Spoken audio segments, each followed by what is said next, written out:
কোরআনে কারীম থেকে আপনাদের সামনে একটি আয়াতে কারিমা তেলাওয়াত করেছি। সে আয়াতে কারিমা আল্লাহ পাক বলতেছেন, আল মাল ওয়াল বানুনা জিনাতুল হায়াতিদ দুনিয়া। মাল, ধন সম্পদ এবং সন্তান সন্ততি হলো পার্থিব জীবনের সৌন্দর্য। আবার অপর আয়াতের মধ্যে আল্লাহ পাক বলতেছেন, ওয়া আলামু আন্নামা আমওয়ালুকুম ওয়া আওলাদুকুম ফিতনা।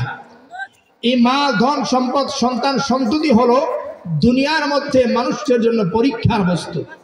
দুটি কথা বিপরীত মুখে আমাদের কাছে মনে হচ্ছে। সৌন্দর্য আবার পরীক্ষার বস্তু, দুটো বিপরীতমুখী কথা। আসলে কথাটা অর্থ কি, এই নিয়ে আজকে আমরা আলোচনা করব ইনশাআল্লাহ। তার আগে এই প্রশ্নের উত্তর আজকে আমরা সকলেই মনোযোগের সাথে শুনব। আমরা দেখি যেই সন্তানটাকে এত কষ্ট করে লালন পালন করে আমরা বড় করলাম, মানুষ বানাইলাম, আমরা দেখি বড় হওয়ার পর সেই সন্তান আর আমাদেরকে দেখে না, সন্তান আমাদের কথা শুনে না, অবাধ্য হয়, আমাদেরকে কষ্ট দেয়। তো আল্লাহ পাক রব্বুল আলামিন বলছেন, সন্তান সন্ততি ধন সম্পদ কখনো কখনো মানুষের জন্য হয় সৌন্দর্য, আবার কখনো কখনো মানুষের জন্য হয় পরীক্ষার বস্তু। তো কখন সৌন্দর্য কখন পরীক্ষার বস্তু, সে বিষয়টা আজকে আমরা জানব। সন্তানের জন্য 14টা হক আল্লাহ পাক রব্বুল আলামিন দিয়েছেন। কোনো বাবা কোনো মা যদি সন্তানের সেই 14টা হক আদায় করতে পারে, তাহলে ওই সন্তান তার জন্য হয় সৌন্দর্য। আর যদি 14টা হক আদায় করতে না পারে, ওই সন্তান, ওই মাল মানুষের জন্য হয় পরীক্ষার বস্তু। মালের মধ্যে আল্লাহ পাক বলেন, যাকাত দাও। তোমার মাল একটা নির্দিষ্ট পরিমাণ আছে, এই পরিমাণ থেকে যদি বেড়ে যায় তখন এই মালের মধ্যে যাকাত ফরজ হয়।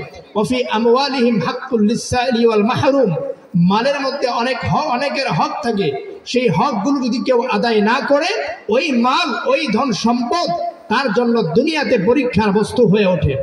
আর যদি কোনো ব্যক্তি আদায় করে, তাহলে ওই ধন সম্পত্তি দুনিয়াতে তার জন্য সৌন্দর্য হয়, জিনাত হয়। সম্মানিত উপস্থিতি, এই কথাটা আজকে আমি আপনাদেরকে বলবো ইনশাআল্লাহ। তার আগে, যেহেতু এটা একটা কওমি মাদ্রাসা, আর কওমি মাদ্রাসা সম্পর্ক হলো সারা বাংলাদেশ সহ সারা পৃথিবীতে যে সকল কওমি মাদ্রাসা আছে, এই দারুল উলুম মির্জাপাড়া হলো একটা কওমি মাদ্রাসা, আর এর সম্পর্ক দারুল উলুম দেওবন্দের সাথে। একজন ছাত্র, একজন উস্তাদ দিয়ে মাদ্রাসার ভিত্তি স্থাপন হয়েছিল।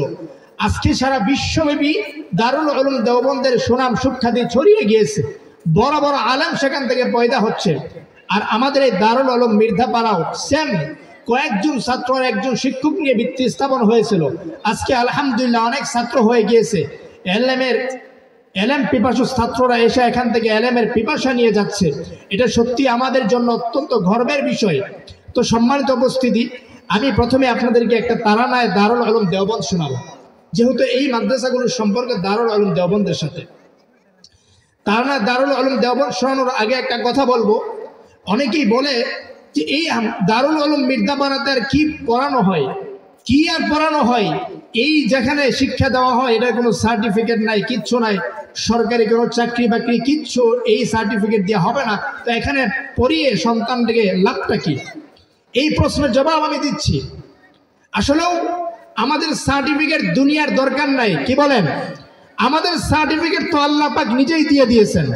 কারণ এই সকল কওমি মাদ্রাসায় পড়ানো হয় কোরআন এবং হাদিস, আর এই কোরআন হাদিস এটা সার্টিফিকেট দুনিয়া পর্যন্ত সীমাবদ্ধ না, স্বয়ং আল্লাহ পাক রব্বুল আলামিন পর্যন্ত চলে গিয়েছে। সুতরাং দুনিয়ার সার্টিফিকেট আমাদের দরকার নাই।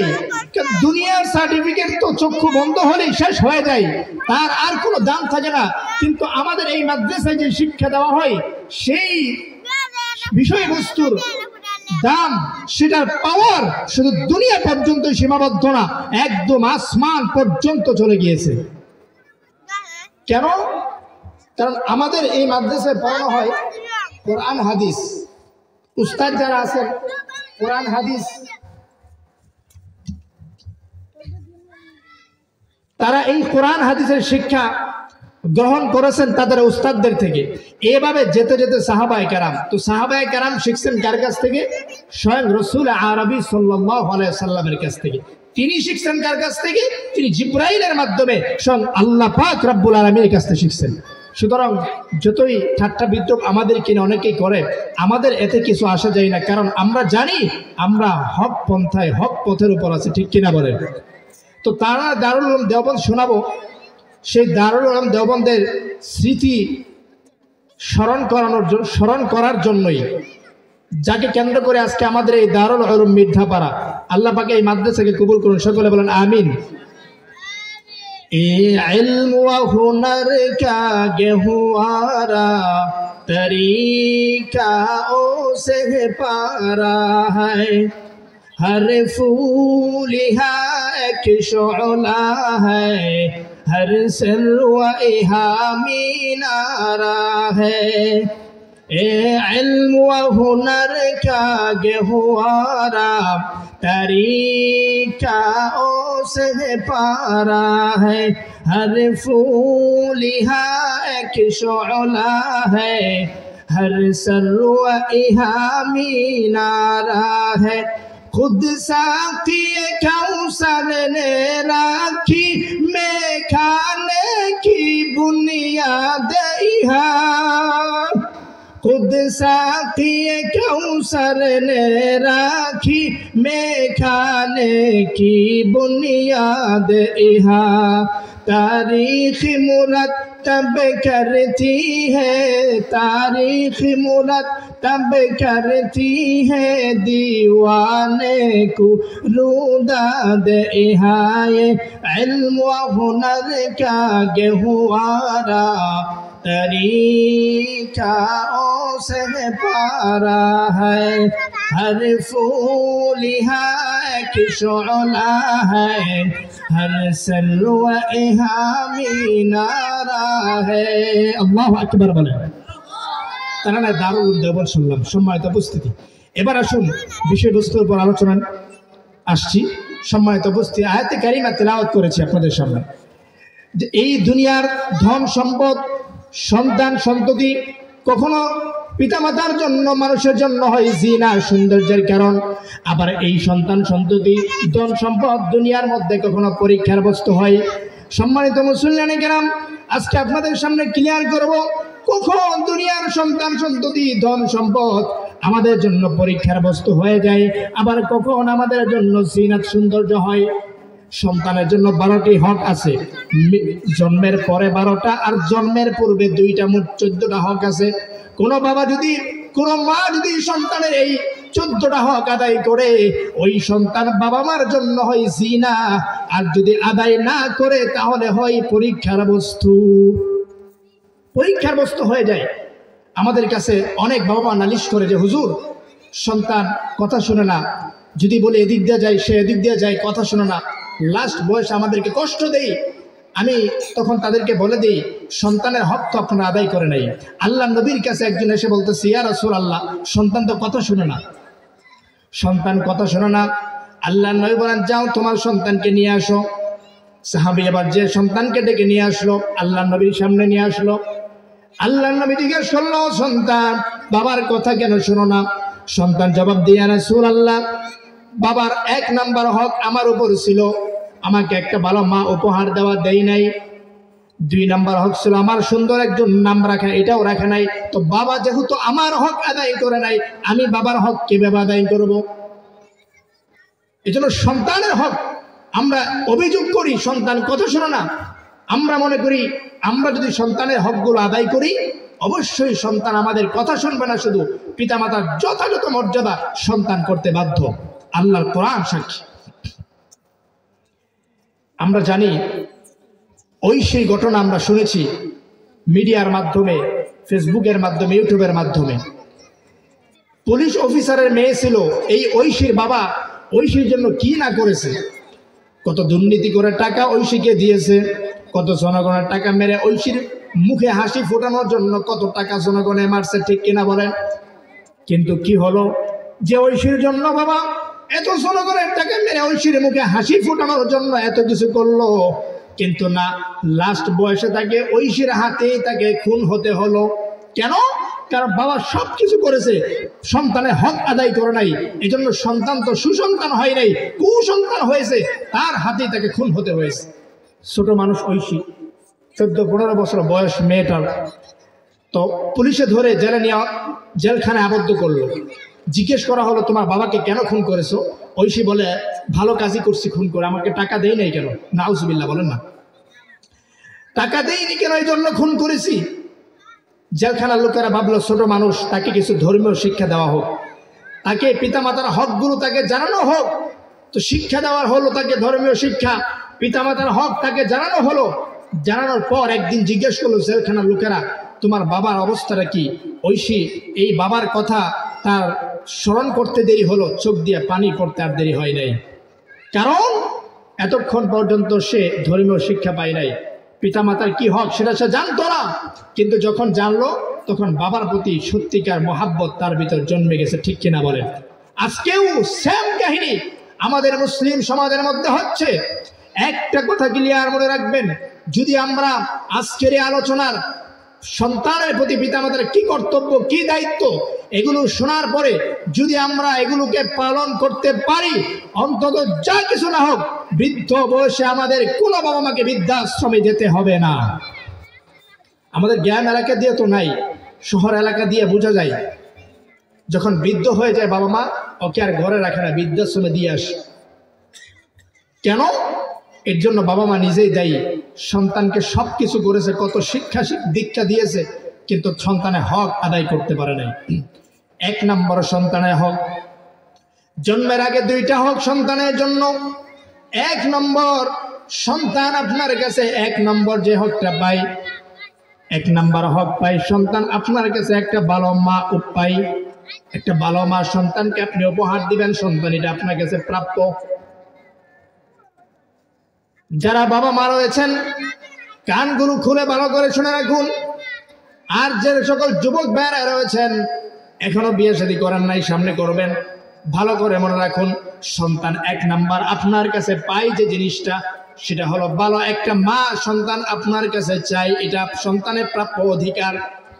রাসূল বলেন, বুখারী শরীফের হাদিস, আল্লাহ নবী বলেন তুনকাহুল মারআতু লিআরবাঈন, 4টা জিনিস দেখে মহিলাদেরকে বিয়ে করা হয়। লিমা আলিহা 1 নম্বর ধন সম্পদ, ওয়ালি হাসাবিহা 2 নম্বর বংশ, ওয়ালি জামালিহা 3 নম্বর সৌন্দর্য, 4 নম্বর দীনিহা ধার্মিকতা। আল্লাহ নবী বলেন, ও দুনিয়ার মুসলমান শোনো, উপরে 3টা থেকে একটাও নাই, মাল সম্পদ নাই, বংশও নাই, সৌন্দর্যও নাই, শুধু ধার্মিকতা রয়েছে।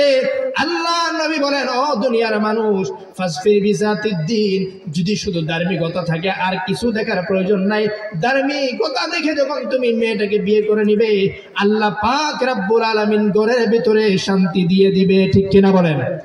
ও দুনিয়ার মুসলমান, ভালো করে শুনে রাখুন, আমরা যখন করতে যাই, বিবাহ শাদী করতে যাই, আমরা যখন আমাদের সন্তানদেরকে বিবাহ শাদী করাতে যাই, প্রথমে আমরা দেখি সন্তানের যেখানে বিয়েটা আমরা করাবো শ্বশুর বাড়ির সম্পদ আছে না নাই, দেখি কি দেখি না?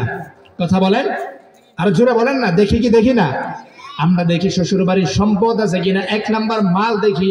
তো মাল দেখে যখন আমার সন্তানের জন্য আমি একটা বউ নির্বাচন করি, আমার সন্তানের জন্য যখন আমি মাল দেখে বউ নির্বাচন করি, কিছুদিন পর কি হয়, ঘরে আর শান্তি নাই, অশান্তি 24টা ঘন্টায় জ্বলে। কারণ আমি তো শান্তি খুঁজি নাই, আমি খুঁজেছি হলো ধন সম্পদ। ধন সম্পদ তো পেলাম, কিন্তু শান্তি পেলাম না।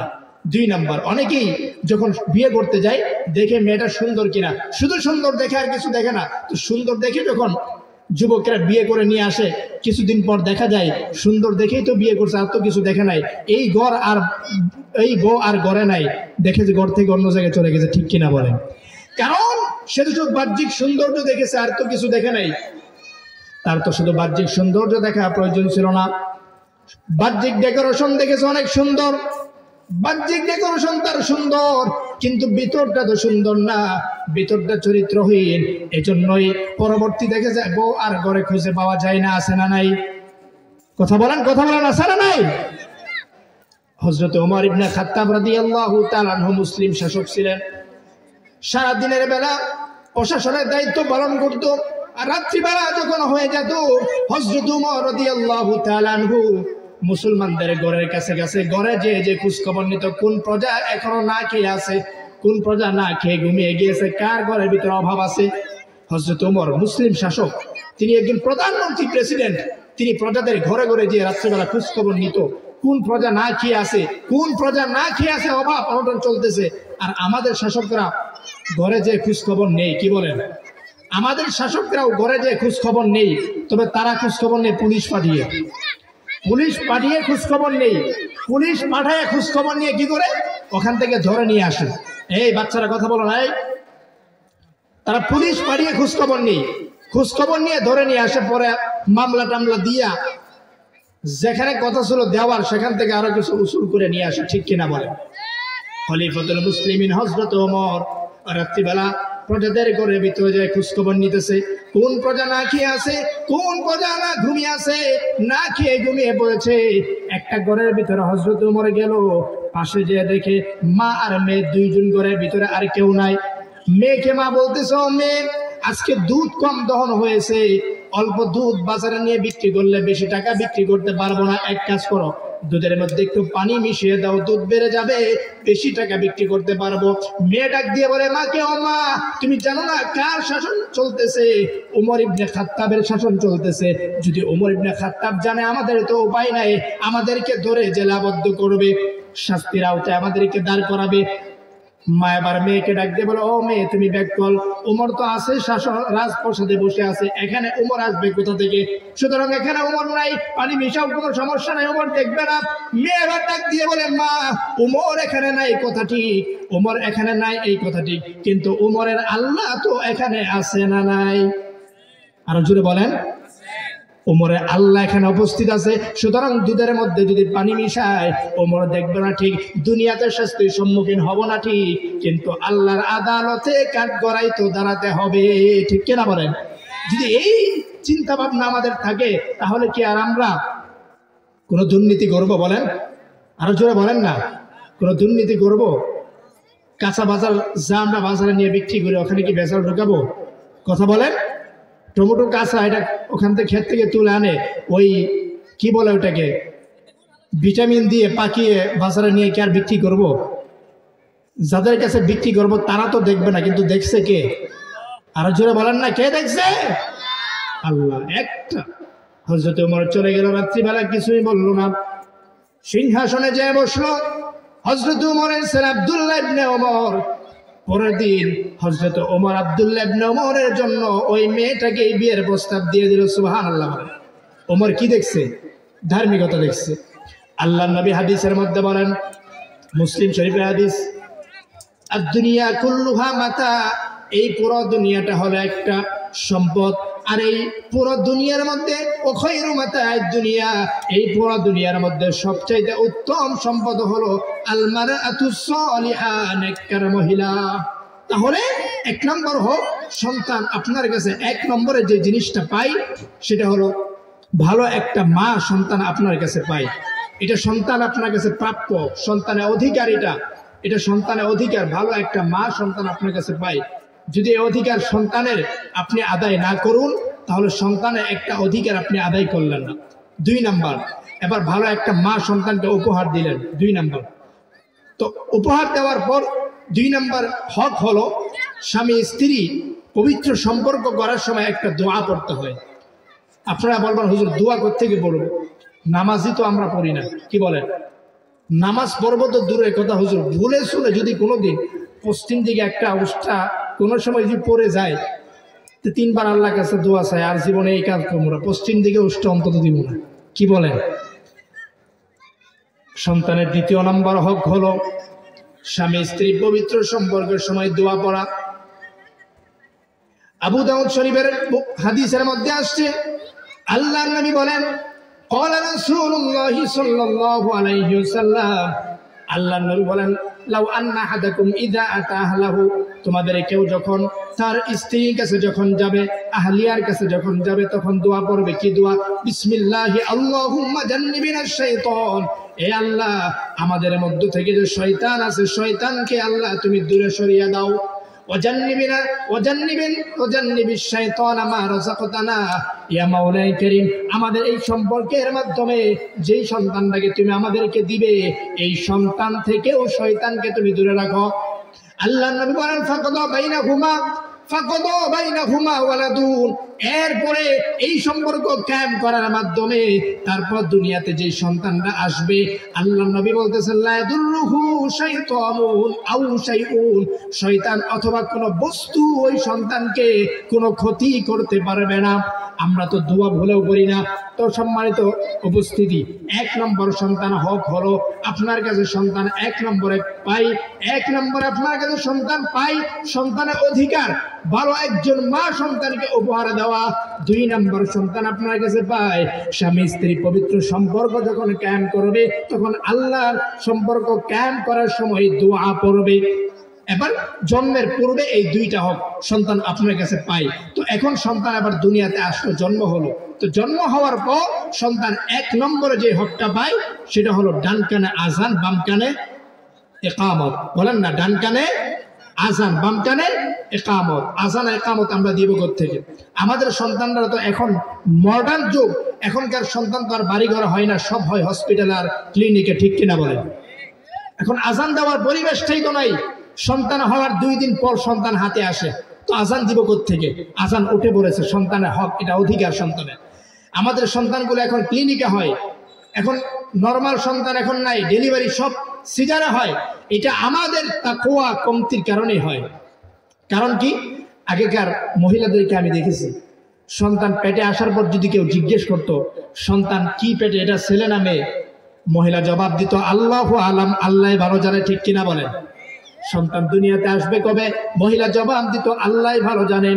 আল্লাহ পাক রব্বুল আলামিন ডাক দিয়ে বলেন, ও মহিলা, আমি আল্লাহর উপর তুমি তাকওয়া করেছো, সন্তান কখন আসবে তুমি জানো না, বলছো আমি আল্লাহ ভালো জানি। কি সন্তান হবে, ছেলে না মেয়ে, আল্লাহ ভালো জানি। আল্লাহ পাক বলে সুম্মাস সাবিলা ইয়াসসারা, সুম্মাস সাবিলা সুম্মা নুখরিজুকুম তিফলা। এবার আমি আল্লাহ পাক রব্বুল আলামিন যেহেতু দায়িত্ব আমার কাছে দিয়ে দিয়েছো, তাকওয়া যেহেতু অবলম্বন করেছো আমি আল্লাহর উপর, আমি আল্লাহ পাক রব্বুল আলামিন তোমার বাচ্চাটাকে শিশু আকারে এবার দুনিয়াতে আমি বের করে নিয়ে আসি। সিজারের প্রয়োজনই হয় না। কিন্তু এখনকার মহিলাদেরকে, এখনকার অবস্থা এমন হয়ে গিয়েছে, সন্তান এখনো পেটে আসে নাই, আগেই আলট্রা চেক আপ, ঠিক কিনা বলেন? আছে না নাই? সন্তান ছেলে হবে না মেয়ে হবে, আগেই আলট্রা চেক আপ করে সেটা জানতেই হবে। আল্লাহ পাক বলে, বান্দি আমার উপর তাকওয়া ছেড়ে দিয়েছো, কি হবে না হবে তুমি নিজেই জানার চেষ্টা করেছো, কখন আসবে তুমি নিজেই তোমার উপর দায়িত্ব নিয়ে দিয়েছো। ওমাই ইয়াতাওয়াক্কাল আলাল্লাহি ফাহুয়া হাসবু, আমার উপর থেকে যেহেতু তাকওয়া উঠিয়ে দিয়েছো, এবার সন্তান তুমি নিজেই বের করে নিয়ে আসো। মানুষের বের করার ক্ষমতা আছে? কথা বলেন, আছে? আছে?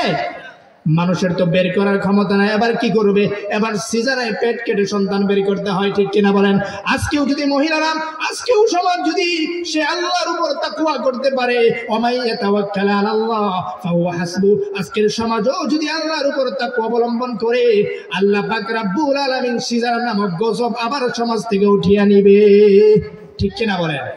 সম্মানিত উপস্থিতি, সন্তানের জন্ম লাভ করার পরে 1 নম্বর হক হলো আজান দিবে, ডান কানে আজান, বাম কানে ইকামত দিবে। তো ডান কানে আজান, বাম কানে ইকামত, এটা সন্তানের হক, সন্তান আপনার কাছে এটা প্রাপ্ত, সন্তানের অধিকার এটা। এখন অনেক বাবারা করে কি জানেন, ছেলে সন্তান হলে পরে আজান দেয়, কিন্তু মেয়ে সন্তান হলে আর আজান দেয় না। কারণ মেয়ে সন্তান জন্ম লাভ করার পর আর মুখের দিকে তাকানো যায় না, মুখটা কালো হয়ে যায়, আছে না নাই? আমি নিজের কথা বলতেছি না, আল্লাহর কোরআনই বলেছে, ওয়া ইযা বুশিরা আহাদুহুম বিল উনসা যাল্লা ওয়াজহুহু মুসওয়াদ্দান ওয়া হুয়া কাযীম, যখন কারো ঘরে কন্যা সন্তান হয়, কন্যা সন্তানের মাধ্যমে যখন কাউকে সুসংবাদ দেওয়া হয়, তার মুখটা কালো হয়ে যায়, ওয়া হুয়া কাযীম, সে বড় বিষণ্ণ হয়ে যায়, তার দিকে আর তাকানো যায় না। কন্যা সন্তান হলে আজান দিবে কি, তার মন তো অনেক খারাপ হয়ে আছে, আর মাঝে মধ্যে আল্লাহকেও গালি দিতে শুরু করে, আছে না নাই? কন্যা খালি আল্লাহ আমার করেই দে, ছেলে আমাকে আল্লাহ দিতে পারে না, অমুকের ছেলে আমার খালি কন্যা দে, গালি দিতে শুরু করে। এটা করা যাবে না। ছেলে হলেও আজান, মেয়ে হলেও আজান। আজান দেখেন, আজানের শুরুতে আল্লাহু আকবার, আছে না নাই? আরো জোরে বলেন। আবার শেষেও আল্লাহর নাম, লা ইলাহা ইল্লাল্লাহ, আল্লাহু আকবার দিয়ে আজানের শুরু। আবার শেষেও আল্লাহর নাম। সন্তানের একটি অন্য কুহুরে সন্তানের মস্তিষ্কের মধ্যে মেসেজ, এই বার্তা পৌঁছে দেওয়া, ও সন্তান নবজাতক, দুনিয়াতে তুমি আসতেছো, যতদিন দুনিয়ার বুকে থাকবে তোমার জীবনের শুরু হয়েছে আল্লাহকে দিয়ে, আবার জীবন পরিসমাপ্তি ঘটবে আল্লাহকে দিয়ে। মাঝখানের জীবন যতটুকু তুমি থাকবে, যে কোনো বিপদের মধ্যে পড়বে, যে কোনো সমস্যার মধ্যে পড়বে, যে কোনো অবস্থায় তুমি থাকো না কেন, যদি আমার আল্লাহকে যদি স্মরণ করতে পারো, সেই বিপদ কাটতে এক মুহূর্তেও দেরি হবে। এই আযানের হাকিকত, এই জন্য আযান, এই মেসেজ সন্তানের কর্ণকুহুরে পৌঁছে দেওয়া, সন্তানের মস্তিষ্কের মধ্যে আযানের মাধ্যমে এই মেসেজটা সন্তানের মস্তিষ্কে ঢুকিয়ে দেওয়া। তাহলে 1 নম্বর সন্তানের হক হলো, সন্তানের অধিকার হলো জন্মের পরে আযান দেওয়া। কি দেওয়া বলেন? আযান দেওয়া। 2 নম্বর, এবার আযান দিবেন, আযান দেওয়ার পর 2 নম্বর হক হলো তাহানিক করানো। তাহানিকটা কি? বাচ্চা সন্তান জন্ম লাভ করার পরে সেই বাচ্চা সন্তানটাকে নিয়ে কোনো আল্লাহওয়ালা বুজুর্গের কাছে নিয়ে যাবেন। আল্লাহওয়ালা বুজুর্গের কাছে নিয়ে যাওয়ার পর সে আল্লাহওয়ালা বুজুর্গকে একটা খেজুর দিবেন। খেজুর দেওয়ার পর সেটাকে চিবিয়ে, সেই চিবানো খেজুর চিবানো সেই মুখের লালাটা বাচ্চার মুখের ভিতরে দিয়ে দিবে। বাচ্চার মুখের জীবনের সর্বপ্রথম খাদ্য হবে আল্লাহওয়ালার মুখের লালা। এটাকে বলে তাহানিক। এই তাহানিক আজকে করাবো। আল্লাহওয়ালা কোথায় খুঁজে পাবো? আল্লাহওয়ালা খুঁজে কোথায় পাবো? আমাদের মাদ্রাসায় চলে আসবে, দেখবেন ছাত্ররা শেষ রাতে 3টার সময় উঠে কোরআনে কারীম নিয়ে বসে আছে। এর থেকে বড় আল্লাহওয়ালা এই জগৎ আর হতে পারে? আরো জীবন হতে পারে? 3টার সময় যারা কোরআনে কারীমের আওয়াজ দিয়ে সকালটা শুরু হয়, এরাই সবচেয়ে বড় আল্লাহওয়ালা। মাদ্রাসায় চলে আসবো, উস্তাদরা রয়েছে এখানে, আল্লাহওয়ালা আছে, ওদের মুখের লালা বাচ্চার জীবনের সর্বপ্রথম খাবার হবে। হাদিস শরীফের মধ্যে আসছে, বুখারী শরীফের হাদিস, আম্মাদান হযরত আয়েশা সিদ্দিকা রাদিয়াল্লাহু তাআলা আনহার বোন বিশ্বনবীর শালিকা আসমা বিনতে আবু বকর, তিনি বলেন, আন্নাহা হামালাত বি আব্দুল্লাহ ইবনে জুবাইর, আব্দুল্লাহ ইবনে জুবাইরকে যখন আমি পেটে ধারণ করলাম। আব্দুল্লাহ ইবনে জুবাইর একজন ঐতিহাসিক সন্তান। একজন কি সন্তান বলেন? ঐতিহাসিক সন্তান। ঐতিহাসিকের পিছনে কারণ আছে।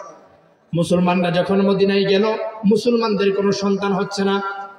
এদিকে ইহুদিরা বলতে লাগলো, এক অপদার্থ মক্কা থেকে মদিনায় আসছে, কোনো সন্তানাদি হচ্ছে না। মদিনার মধ্যে আসছে খারাপি ছড়ানোর জন্য, কোনো সন্তানাদি এদের গর্বে হয় না, আমাদের মদিনাকে সেরা নাপাক করে দিবে।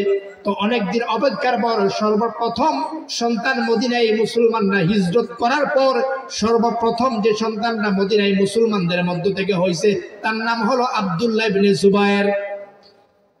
হযরত আসমা বলেন, আব্দুল্লাহকে আমি যখন পেটে ধারণ করলাম, খরজতু আনা মুতিম্মা, আমি মক্কা থেকে বের হয়ে গেলাম। এমন অবস্থায় আমি আসন্ন প্রসব ছিলাম, মানে কিছুক্ষণ পরে সন্তান প্রসব হবে, এই অবস্থায় আমি ছিলাম।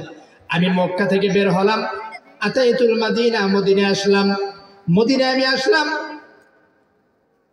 মদিনায় আসার পর ফালাম্মা নাযালতু বিকুবা, কুবা নামক স্থানে আমি নামলাম।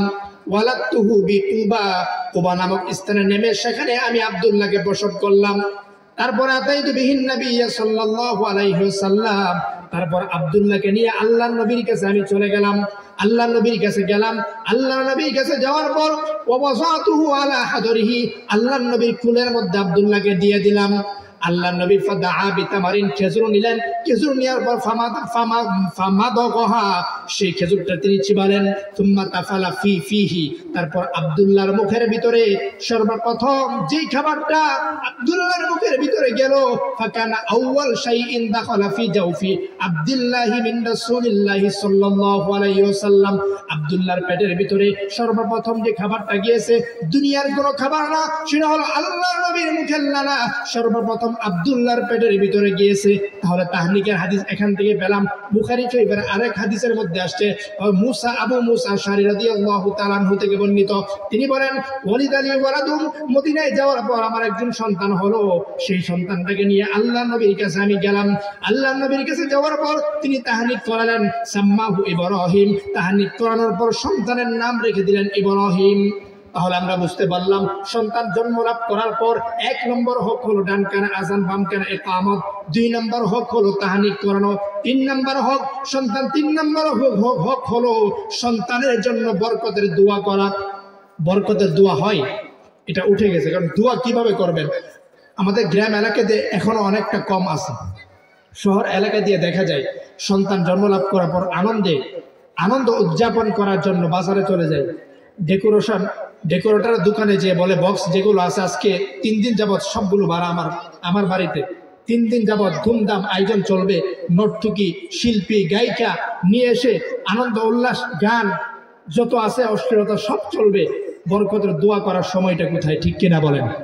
এই জন্যই তো যে সন্তানগুলো হক আদায় করা হয় নাই, এই জন্যই সন্তান যখন বড় হয়, বড় হওয়ার পর এই সন্তানগুলোকে বাবা মাকে দেখে না, ঠিক কিনা বলেন? কারণ হক তো আদায় করেন না, আপনি হক তো আপনি আদায় করেন নাই। যদি সন্তানের প্রত্যেকটা হক আদায় করতেন, আল্লাহর রাসূল নিজেই বলেছেন ওই সন্তান কখনোই কোনো অবস্থায় পিতামাতার অবাধ্য হতে পারে না। 3 নম্বর হক, বরকতের জন্য দোয়া করা।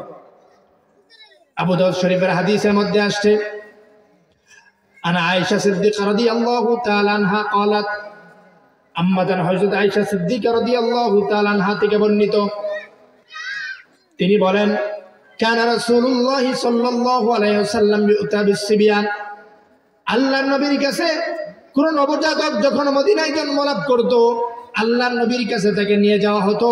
আল্লাহর নবীর কাছে নিয়ে যাওয়ার পরে ইয়াদউ লাহুম বিল বারাকা, আল্লাহর নবী তার জন্য বরকতের দোয়া করতেন।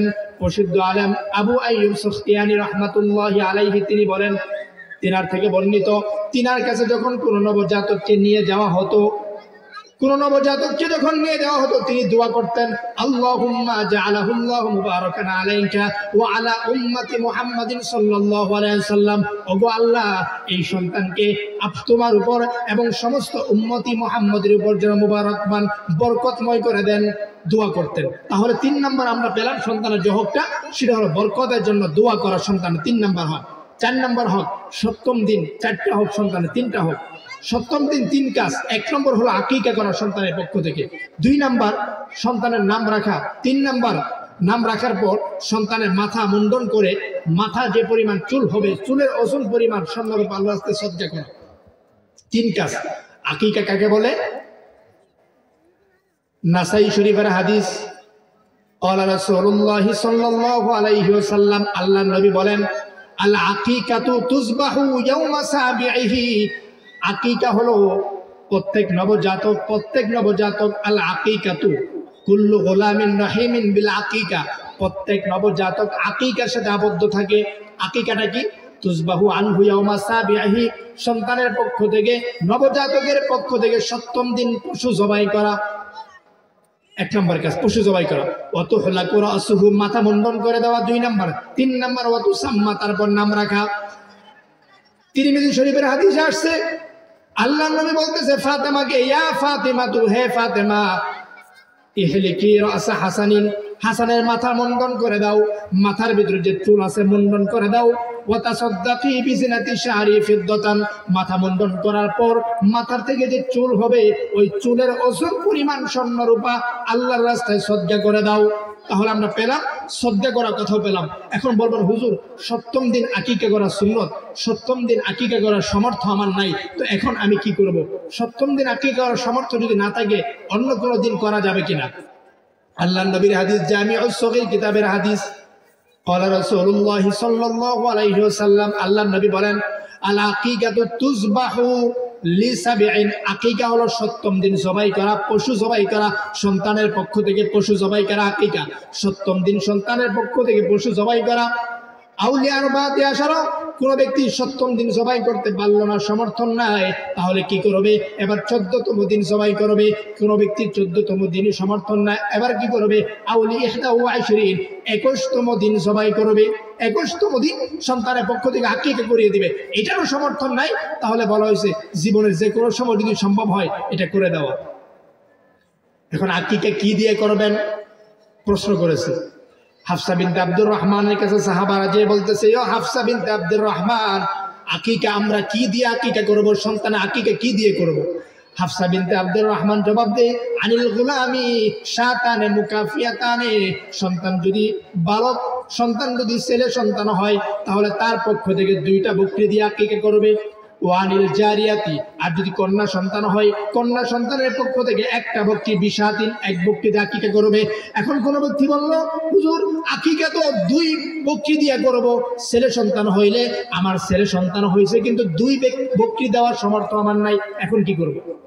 আল্লাহ নবী হাদিস বলতেছে, তিরমিজি শরীফের হাদিস, আক্কা রাসূলুল্লাহ সাল্লাল্লাহু আলাইহি ওয়াসাল্লাম, আল্লাহ নবী আকীকা করেছেন আনিল হাসানি, তিনার নাতি হাসানের পক্ষ থেকে, হাসান ইবনে আলী ইবনে আবি তালেবের পক্ষ থেকে আকীকা করছেন বিশাতিন, একটা বকরি দিয়ে। তার মানে যদি কারো দুইটা না থাকে একটা দিয়ে যদি করে দেই হয়ে যাবে।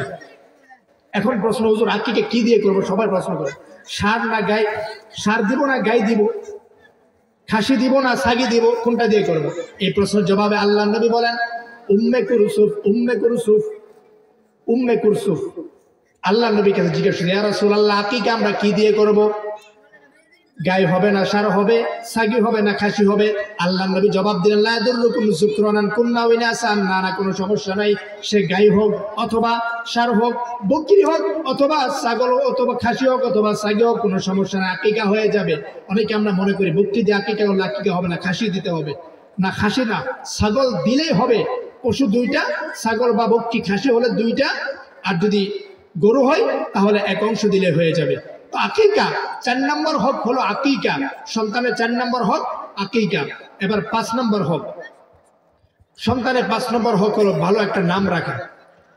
আমরা অনেকে সন্তানের নাম রাখি আবুল তাবুল নাম রাখি, সল্টু বল্টু আছে না নাই? কথা বলেন, আকাশ বাতাস নীল নদী, এমন নাম আমাদের এই সমাজে কম, কিন্তু একটু শহর দিকে গেলে দেখা যায় অভাব নাই, ঠিক কিনা বলেন? বিভিন্ন নাটক সিনেমাতে দেখে আকাশ, এরপরে কি বলে নদী, এগুলো নাম থাকে, তো এগুলো সন্তানের নাম রেখে দেয়। কাঠটা দেখে রাখলো, বিভিন্ন সিনেমা থেকে দেখে রাখলো, সন্তানের চরিত্র তো ওইটাই হবে, ঠিক কিনা বলেন? দেখা উচিত ছিল সাহাবায়ে কেরামের নাম, কত সুন্দর নাম আছে, 313 জন বদরি সাহাবী আছে, এদের নামটা কি, এদের থেকে আমি নামটা রেখে দিই, এখান থেকে আমি নামটা সিলেক্ট করি। কত উলামায়ে কেরাম, বাংলাদেশে অভাব নাই, বড় বড় আলেম আছে, তো এদের নামটা কি, এদের নামের সাথে আমার সন্তানের নামটা মিলে গেলে যদি আমার সন্তানকে সে উসিলায় আল্লাহ পাক আলেম বানিয়ে দেই, হাফেজ বানিয়ে দেই, এটা অনেকে আমরা চিন্তা করি না। এটাও সন্তানের একটা অধিকার, সন্তান আপনার কাছে প্রাপ্য এই অধিকারটা, ভালো নাম রাখা।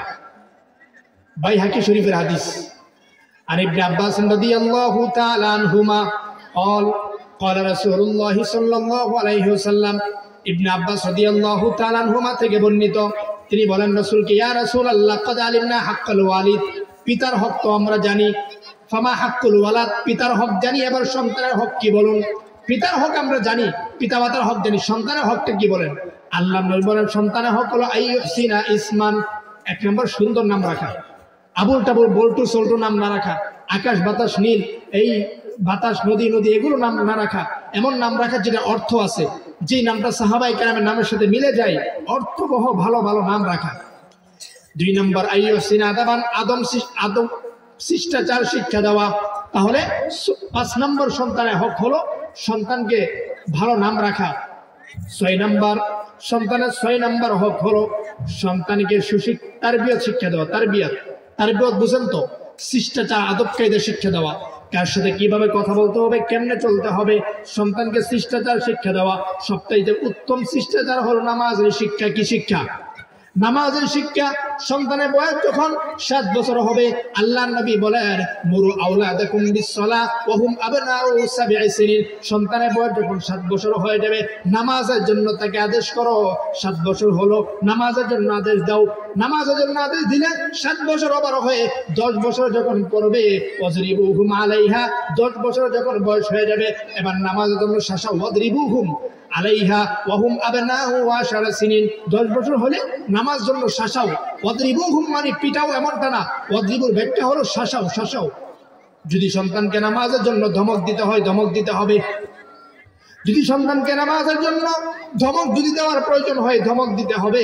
সন্তানকে নামাজের জন্য যদি হালকা পাতলা পিটা দিতে হয়, পিটাও দিতে হবে। যদি চক্ষু গরম করে নামাজের কথা বলতে হয়, সেটাও করতে হবে। ওয়াদরিবুহুম আলাইহা, নামাজের জন্য তাকে শাসাও। কয় বছর বয়সে? ওয়াহুম আবনাউ 10 সিনিন, 10 বছর বয়সে।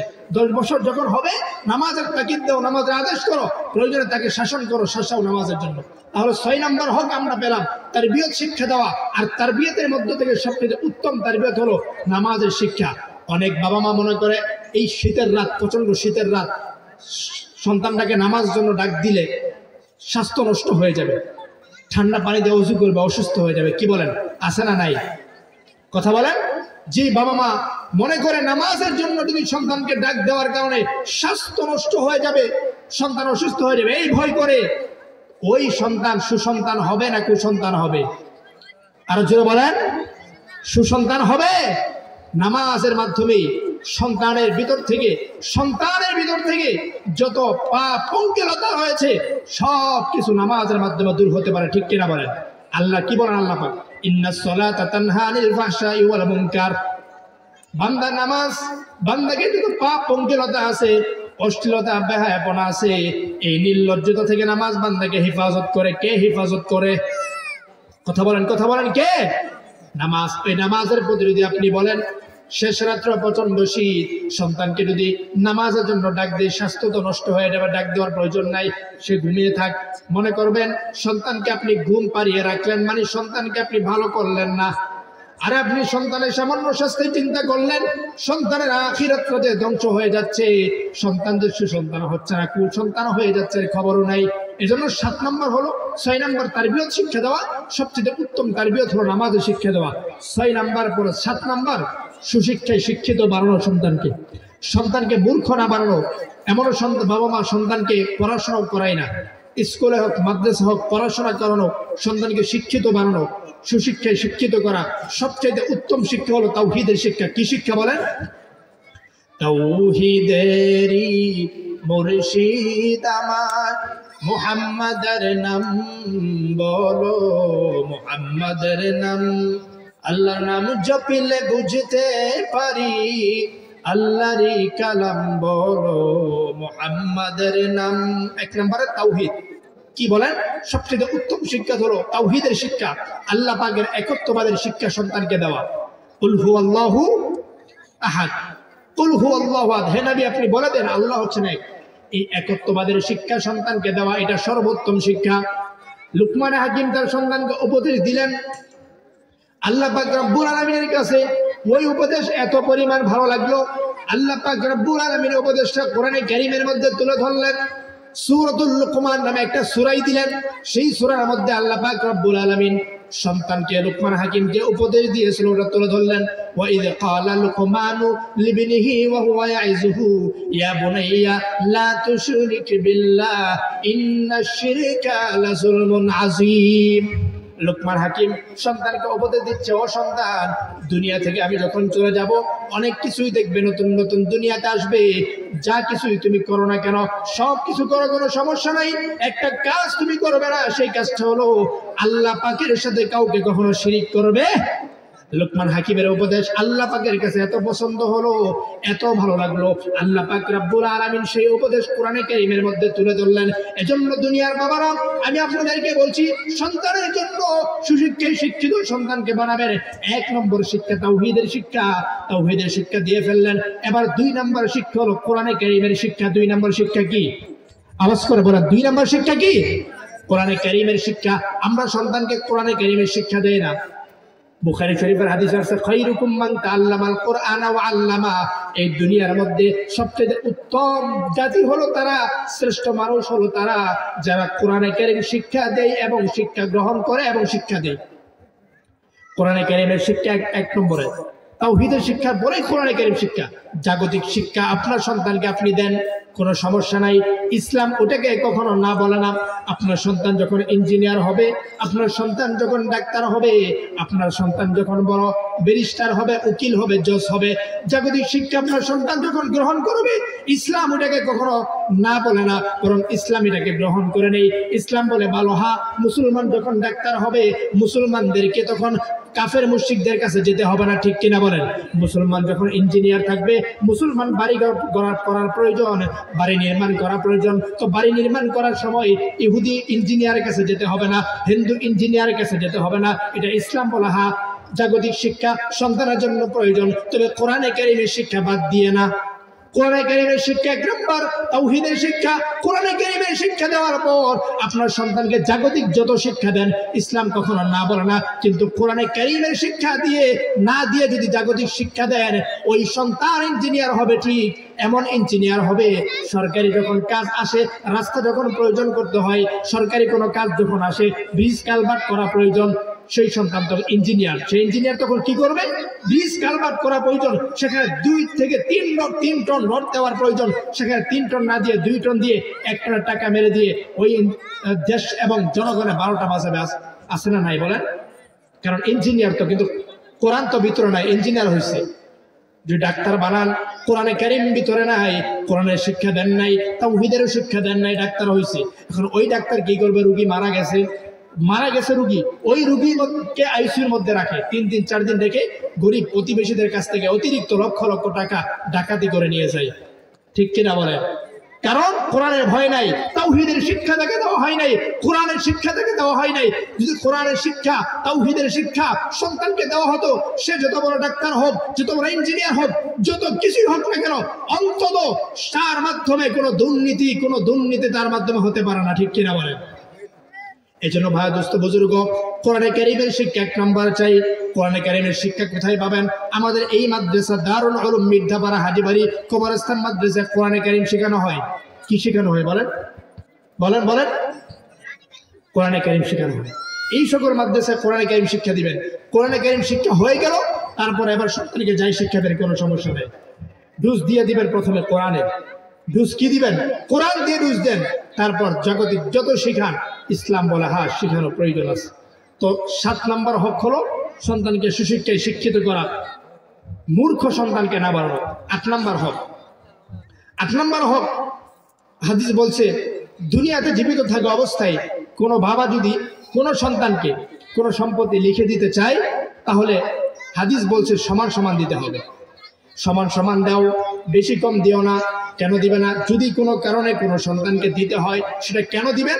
সেই কারণ ফতোয়া বিভাগে যে মুফতি ফতোয়া বিভাগে যে কারণ দর্শিয়ে তারপর লিখে দিবেন কেন দিবেন, সেটা ফতোয়া বিভাগ ফতোয়া দিয়ে দিবেন। কিন্তু হাদিস কি বলছে? না, এক ব্যক্তি নু'মান ইবনে বশির আল্লাহর নবীর কাছে আসলো। নু'মান ইবনে বশির এসে বলতেছে, ইয়া রাসূলুল্লাহ, আমার সন্তান এই যে বশির, নু'মান ইবনে বশির, সে এসে বলতেছে আমার সন্তান, আমি তাকে কি করতে চাই, আমার সম্পত্তি থেকে এই সম্পত্তি আমি তাকে দিয়ে দিলাম। আল্লাহর নবীকে বলতেছে আপনি সাক্ষী থাকুন। আল্লাহর নবী বলেন, ও নু'মান, এদিকে তাক, শোনো, আমি যে সাক্ষী থাকবো, তোমার কি আরো কোনো সন্তান আছে? সে বলে হ্যাঁ, আরো সন্তান আছে। তো ওদেরকে দিলে না? না, ওদেরকে না, একই শুধু দিব। আল্লাহর নবী বললেন, না, আমি সাক্ষী হতে পারবো না, যাও অন্য কাউকে সাক্ষী বানাও। আল্লাহর নবী পরে ডাক দিয়ে বললেন, ও নু'মান, শোনো, তুমি কি চাও তোমার সমস্ত সন্তানেরা তোমার সাথে ভালো ব্যবহার করবে? এটা কি চাও? নু'মান বলে হ্যাঁ, এটা তো চাই। আল্লাহর নবী বলেন, যদি এটা চাও তাহলে শোনো, তোমার সম্পদ যখন তুমি ভাগ করে দিতেছো, সকল সম্পদ সন্তানকে সমান সমান করে দাও, সমান সমান করে দাও। এটা হলো 8 নম্বর হক। 9 নম্বর হক হলো সন্তান যখন বড় হয়ে যাবে, বড় হওয়ার পর যদি বিয়ে শাদী করার প্রয়োজন হয়, দ্রুতই সন্তানকে বিয়ে শাদী করে দেওয়া। এটা 9 নম্বর হক। বিয়ে শাদী করার প্রয়োজন হলে, বড় হলে দেরি না করা, বিয়ে শাদী দ্রুত ব্যবস্থা করে দেওয়া। এটা হলো 9 নম্বর। 10 নম্বর হক, বিয়ে করার ক্ষেত্রে আমরা অনেক সময় আমরা মেয়েদেরকে যখন বিভিন্ন পাত্র আমরা দেখতে যাই, আবার মেয়ের ছেলের জন্য যখন পাত্রী দেখতে যাই, পাত্রীর মতামত আমরা অনেকেই গ্রহণ করি না। না, কোরআনে কারীম বলছে, রাসূলের হাদিস বলছে, না, পাত্র পাত্রী দুজনের মতামত নেওয়া। এক মহিলা আম্মাজান আয়েশা সিদ্দিকা রাদিয়াল্লাহু তাআলা আনহার কাছে এসে বলল, ইয়া আয়েশা, ও আম্মাজান আয়েশা, আমার পিতা তো আমাকে বিবাহ দিয়ে দিয়েছে। ইন্না আবি যাওয়াজানি মিন ইবনি আখিহি, আমার চাচাতো ভাইয়ের সাথে আমার পিতা আমাকে বিবাহ দিয়েছে। ওয়া আনা কারিহাতুন, আমি এটাকে পছন্দ করি না। আমার চাচাতো ভাইয়ের সাথে আমার পিতা আমাকে বিবাহ দিয়ে দিয়েছে, সেটা আমি অপছন্দ করি। আম্মা আয়েশা বলেন, ইজলিসি, বসো। হাত্তা ইয়াতি রাসূলুল্লাহ সাল্লাল্লাহু আলাইহি ওয়াসাল্লাম, আল্লাহর নবী কামরার ভিতরে আছে, তিনি আসা পর্যন্ত একটু অপেক্ষা করো, বসো। তো তিনি অপেক্ষা করলেন। আল্লাহর নবী আবার কামরা থেকে আসলেন। আল্লাহর নবী আসার পর আল্লাহর নবীর কাছে বিষয়টা জানানো হলো যে এই প্রশ্ন নিয়ে এই মহিলা আসছে, এই মেয়ে আসছে, আপনি কি বলুন? আল্লাহর নবী বললেন, ও মেয়ে, তুমি কি চাও তুমি যদি চাও আমি বিয়েটা ভেঙে দেই? মেয়ে আবার বলে, না, বিয়ে ভেঙে দেওয়ার দরকার নাই। আজাসতুমা সনা আবি, আমার পিতা যে কাজ করেছে ওই কাজের বৈধতা অনুমোদন আমি দিয়ে দিলাম। আবার আল্লাহ নবী বললেন, তো অনুমোদন দিয়ে দিবে, তো আমার কাছে আসছো কেন? মেয়ে আবার ডাক দিয়ে বলে, এই জন্য আসছি, ভবিষ্যৎ পর্যন্ত যত মেয়ে আসবে, যত সন্তান আসবে, তাদেরও যদি বিয়ের ক্ষেত্রে তাদেরও যে একটা মতামতের একটা হক আছে, এটা যেন প্রকাশ হয়ে যায়, এই জন্য আপনার কাছে আসছি। তাহলে এটা 10 নম্বর হক। 11 নম্বর হক, সন্তান এবং স্ত্রী ভরণ পোষণের দায়িত্ব আপনার। অনেক বাবা আছে সন্তানের ভরণ পোষণ না দিয়ে সন্তানের ওই টাকা জুয়া খেলে নষ্ট করে, আছে না নাই? কথা বলেন। এই আমাদের এলাকায় একটু বেশি আছে নাকি? সন্তানকে যে ভরণ পোষণ সন্তানকে দিবে, যেই ভরণ পোষণটা স্ত্রীকে দিবে, ওটা জুয়া খেলে বিভিন্ন আকাম কুকাম করে নষ্ট করে না, কিয়ামতের দিন আপনাকে জবাব দিতে হবে। আল্লাহ নবী বলেন কাফা বিল মারই ইসমান, মানুষ খারাপ হওয়ার জন্য এতটাই যথেষ্ট। আবু দাউদ শরীফের হাদিস, কাফা বিল মারই ইসমান, মানুষ খারাপ হওয়ার জন্য এতটুকু যথেষ্ট। আইয়ুদাইয়া মা ইয়াকুল, তার সন্তানের খাদ্য, তার স্ত্রীর খাদ্য, তার পরিবারের খাদ্য সে নষ্ট করে দেয়, জুয়া খেলে নষ্ট করে, আকাম কুকাম করে নষ্ট করে, অযথা নষ্ট করে, এতটুকুই মানুষ খারাপ হওয়ার জন্য যথেষ্ট। এজন্য সন্তান যতদিন ছোট থাকবে ভরণ পোষণের দায়িত্ব আপনার। সন্তানের সম্পদ, সন্তানের খাবার নষ্ট করা হোক, ইসলাম আপনাকে দেই নাই, সন্তানের ভরণ পোষণ আপনাকে করতে হবে। সর্বশেষ 12 নম্বর যে হকটা, 12 নম্বর সর্বশেষ হক সন্তানের জন্য, সন্তানের প্রতি পিতামাতার যে কর্তব্য, সর্বশেষ হক হলো সন্তানকে কখনো বদদুয়া দিতে নাই। এটা গ্রাম এলাকায় একটু বেশি হয়। কি বলেন? সন্তান অনেক সময় পাজি থাকে, দুষ্ট থাকে, তো দুষ্টমি যখন করে মা তখন বদদুয়া দিতে শুরু করে, তুই ধ্বংস হয়ে যা, তুই মরতে পারোস না, তোর চেহারা যেন আমি আর না দেখি। যখন বিপদ একটা ঘটনা যখন ঘটে যায়, তখন আবার ঠিকই আফসোস করে, কান্নাকাটি করে, আছে না নাই? কথা বলে। হাদিস বলছে না, সন্তানকে বদদুয়া দিতে নাই। কাবার একজন ইমাম আছে, কালো করে একজন কাবার ইমাম। তো কাবার ইমাম সাধারণত সৌদিয়ান স্থানীয় লোকদেরকে ইমাম নিয়োগ দেওয়া হয়। সে আবার স্থানীয় না, সে আফ্রিকান। তাকে জিজ্ঞেস করা হলো, আফ্রিকা থেকে তো কাবার ইমাম নিয়োগ দেওয়া হয় না, আপনি নিয়োগ পেলেন কিভাবে? ইমাম এবার ডাক দিয়া বলে, আমি অনেক দুষ্ট ছিলাম ছোটকালে, অনেক দুষ্টমি করতাম। আমার দুষ্টমির কারণে আমার বাবা মা আমার প্রতি সবসময় রেগে থাকতো। তো যখনই আমার মা দুষ্টমি করার কারণে আমার উপর রেগে যেত, তখন আমার জন্য দোয়া করতো, আল্লাহ তোকে কাবার ইমাম বানাই দিতে পারো না? কি করে? অনেকে বদদুয়া করে না? তো আমার মা যখনই দুষ্টমি আমি করতাম, আমার মা আমার জন্য বদদুয়া করতো, আল্লাহ তোকে কাবার ইমাম বানাই দিতে পারো না? মার সে বদদুয়াটা আল্লাহ কবুল করে নিছে, সুবহানাল্লাহ বলে। এজন্য আমরাও যখন রেগে যাব সন্তানের প্রতি, আমরা বদদুয়া করব না, দোয়া করব। আবু দাউদ শরীফের হাদিসের মধ্যে আসছে, আল্লাহর নবী বলেন ওয়ালা তাদউ আলা আনফুসিকুম, নিজেদেরকে ধ্বংস করার জন্য কখনো দোয়া করো না, নিজেদের উপর বদদুয়া করো না। ওয়ালা তাদউ আলা আমওয়ালিকুম, নিজেদের সম্পত্তির উপর কখনো বদদুয়া করো না। ওয়ালা তাদউ আলা আওলাদিকুম, নিজের সন্তান সন্ততিকে বদদুয়া দিও না। ওয়ালা তাদউ আলা খাদামিকুম, নিজেদের চাকর গোলাম খাদেম, নিজেদের বদলি এগুলোর উপর কখনো বদদুয়া দিও না। আল্লাহ নবী নিষেধ করেছেন। তো 12টা হক আমরা পেলাম।